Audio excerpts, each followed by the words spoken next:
May 1972, the Battle of Springmartin. The biggest story in the world in May 1972 was the death of Edward VIII, who died at his home in Paris. Edward VIII's reign as king was one of the shortest in British history, lasting only 326 days. He abdicated the throne to marry Wallis Simpson, an American woman who had previously been divorced. The British government and the Church of England at the time considered their marriage to be unacceptable for a reigning monarch.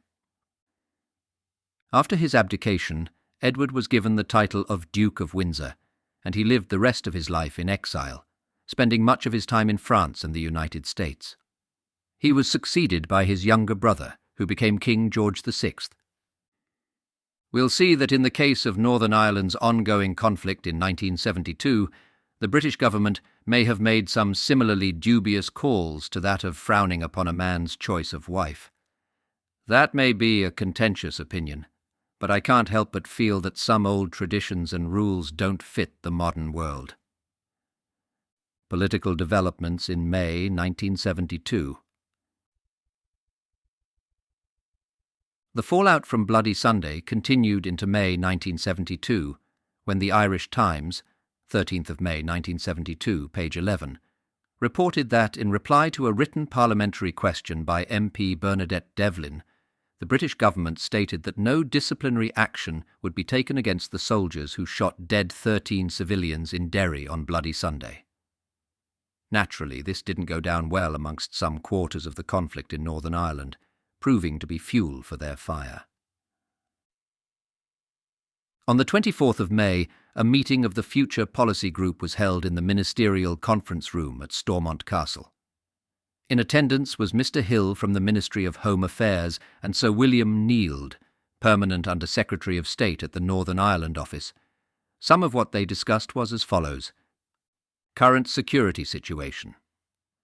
During a general discussion on the security situation, Sir William Neild said that he welcomed the opportunity to discuss this important topic with permanent secretaries and would be quite happy to see it included on the agenda for subsequent meetings of the Future Policy Group as and when considered desirable.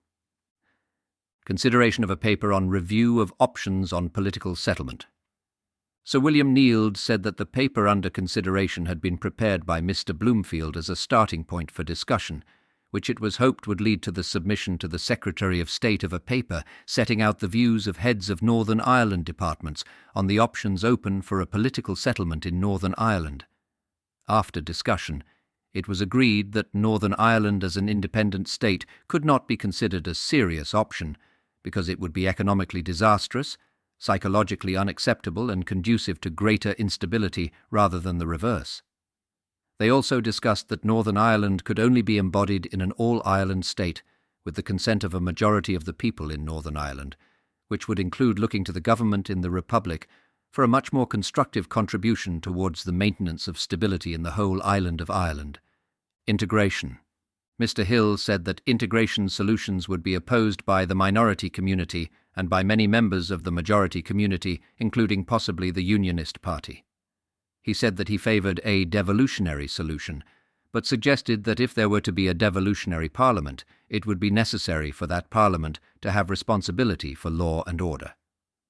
In relation to cooperation with the Republic of Ireland, he thought that common market membership for the United Kingdom and the Republic of Ireland would create a new situation where greater cooperation could more easily develop, and that the concept of a joint ministerial council of Ireland was worthy of further consideration. Not everyone present favoured Mr. Hill's idea of a devolutionary solution, with some suggesting that the practical options open were considerably reduced by the decision to proceed with the reorganisation of local government as previously planned. Ali. Later that month in the Republic of Ireland, the Special Criminal Court was reinstituted to deal with crimes arising out of the Northern Ireland conflict. As part of the measures, trial by jury was suspended.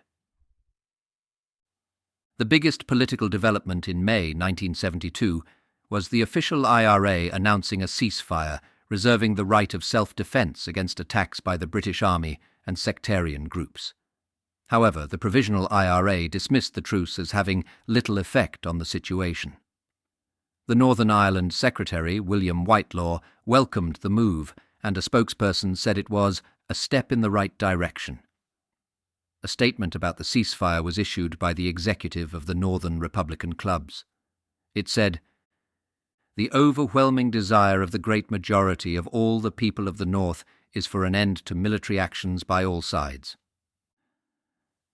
It went on to say that a suspension of activities would be a chance to prevent an all-out civil war in Ulster. The group insisted it would continue a campaign of civil disobedience and political struggle until its demands were met, namely, the release of all internees, an amnesty for political prisoners in British and Irish jails, the withdrawal of British troops from the streets of Northern Ireland, the abolition of the Special Powers Act, and a declaration of freedom of political expression. One of the reasons for the ceasefire was the public reaction to the killing of Ranger Best on the 21st of May 1972. We'll discuss this later.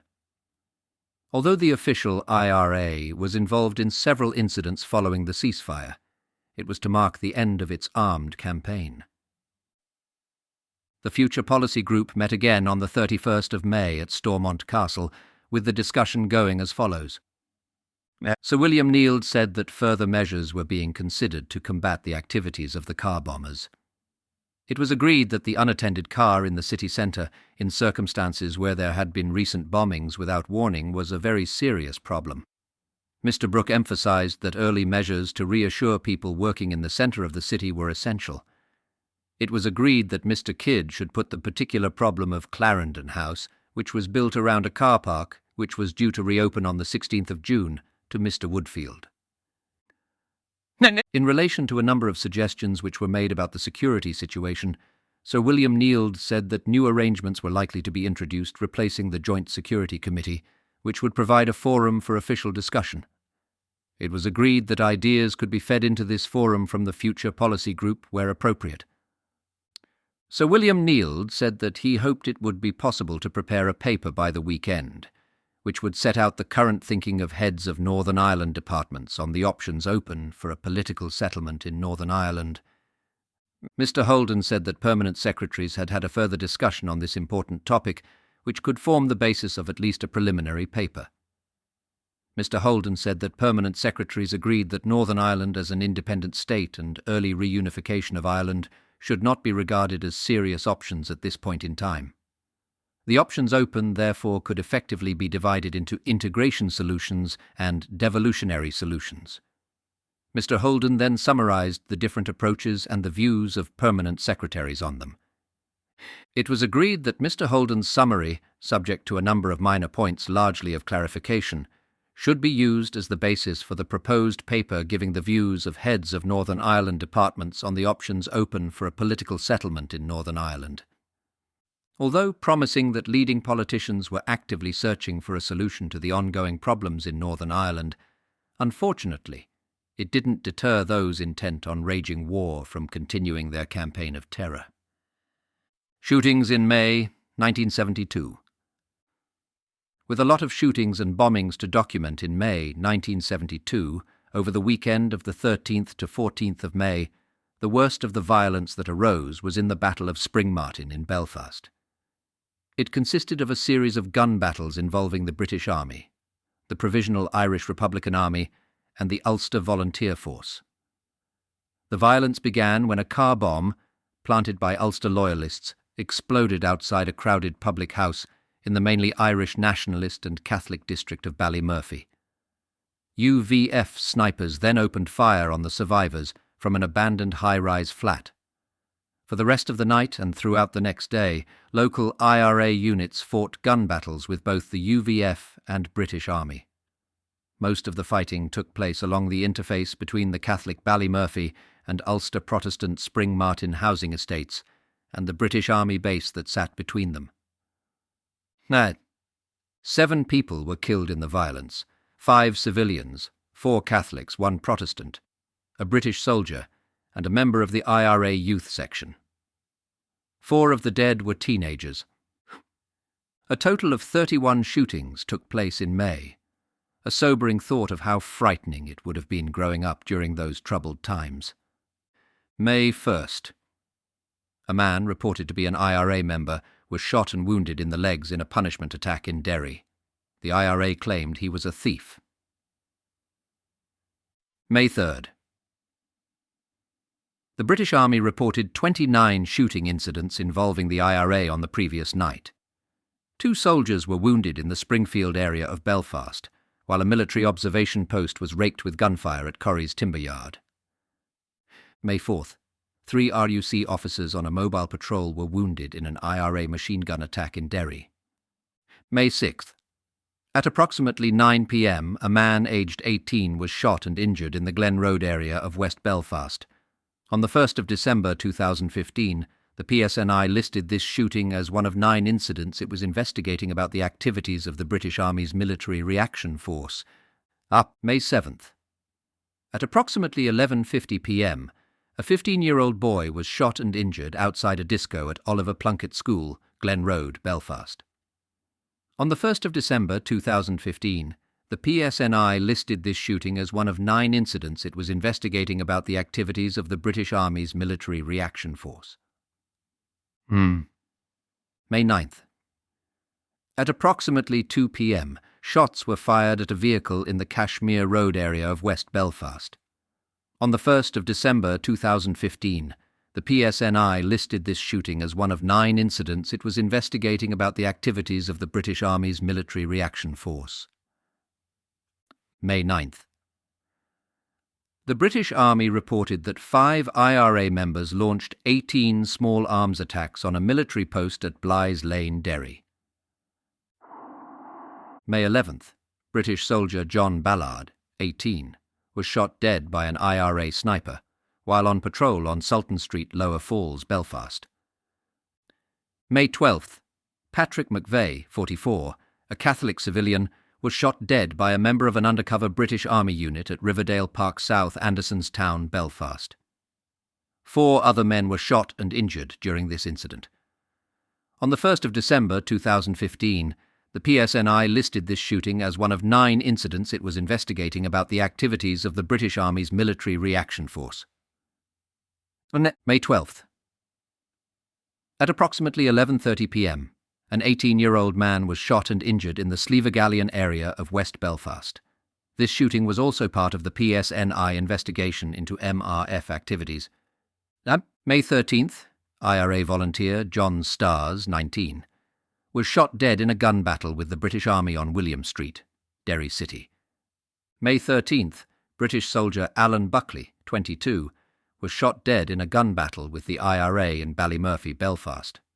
May 13th, civilian Thomas McElroy, 50, was shot by a loyalist sniper firing from Springmartin shortly after a car bomb attack on Kelly's Bar on the White Rock Road, Ballymurphy, Belfast. May 13th, civilian Robert McMullen, 32, was shot by a sniper while walking along New Barnsley Park, Ballymurphy, Belfast. May 14th, a 13-year-old Catholic girl, Martha Campbell, was shot dead by loyalist paramilitaries in Ballymurphy, Belfast. May 14th, Protestant civilian John Pedlow, 17, died one day after being shot during a gun battle between IRA volunteers and loyalists, Springmartin Road, Belfast. May 14th, Catholic civilian Gerard McCusker, 24, was found beaten and shot dead on a waste ground at Hopetoun Street, Shankill Road, Belfast. It is believed the UDA was responsible. May 17th.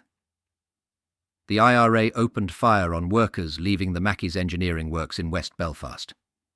Although the factory was situated in a Catholic area, it had an almost entirely Protestant workforce. May 17th.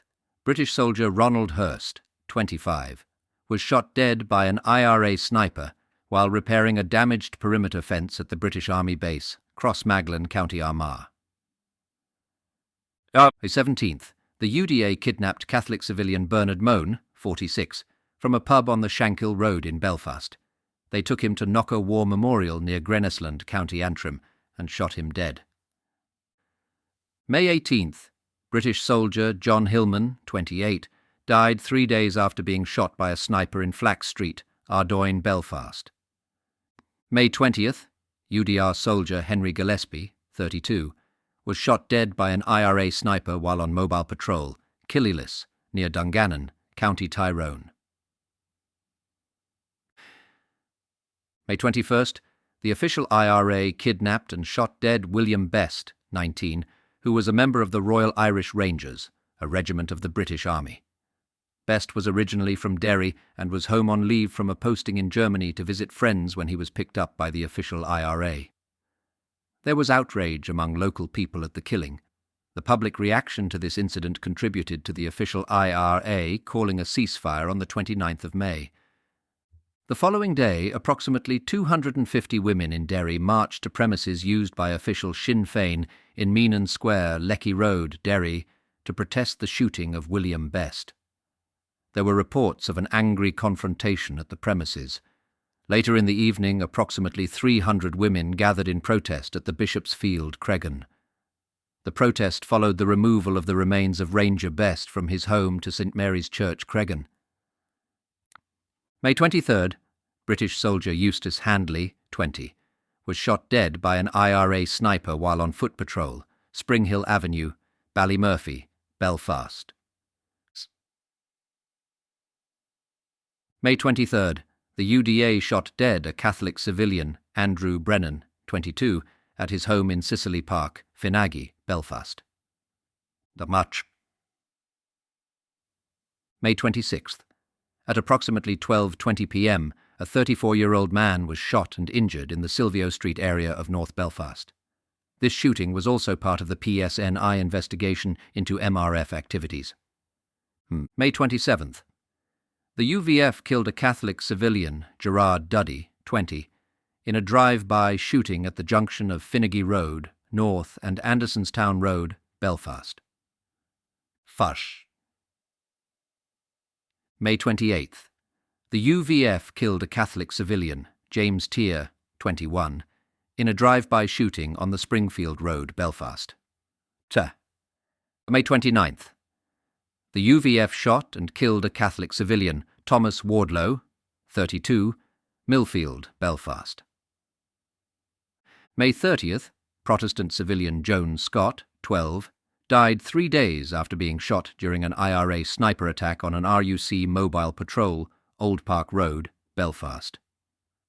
May 31st, British Army soldier on mobile patrol, Michael Bruce, 27, was shot dead by an IRA sniper at Kennedy Way, Andersonstown, Belfast. As if 31 shootings weren't enough chaos for 1 month, there were also 6 bombs in May which killed an additional 10 people. May 10th. An IRA bomb started a fire that destroyed the Belfast Cooperative store. May 13th. A car bomb planted by Ulster Loyalists exploded without warning outside the crowded Kelly's Bar at the junction of Springfield Road and White Rock Road. At the time of the blast, the pub is crowded with patrons watching a football match between England and West Germany on TV. Chateauforme. May 14th. 2 commercial areas of Derry were bombed by the IRA. A 4-story building and a neighbouring shop was set on fire. May 26th. The IRA planted a bomb in Oxford Street, Belfast, which killed 64-year-old Margaret Young. The explosion also seriously injured Edward Mills, who was crossing the road at the time. May 28th. 4 IRA volunteers, Joseph Fitzsimmons, 17, John McElhone, 17, Edward MacDonnell, 29, and Martin Engelin, 19, along with 4 Catholic civilians, Henry Crawford, 39, Mary Clark, 27, John Nugent, 31, and Geraldine McMahon, 17, were killed when a bomb being prepared detonated prematurely inside a house on Anderson Street, Short Strand, Belfast. May 30th. British Army soldier Marcel Dogley, 28, was killed when a time bomb exploded inside the Springfield Road, RUC British Army Base, Belfast. Thanks for listening to this episode of Tales of the Troubles. Quite a lot to digest for this installment, but one I hope you found interesting. If you enjoyed this episode or any others, please like or comment to help the algorithm reach other like-minded people. To ensure you never miss an episode, please click the follow button and enable notifications. If you have family or friends who would also like this podcast, please share. Stay tuned for our next episode, where we take a closer look at June 1972.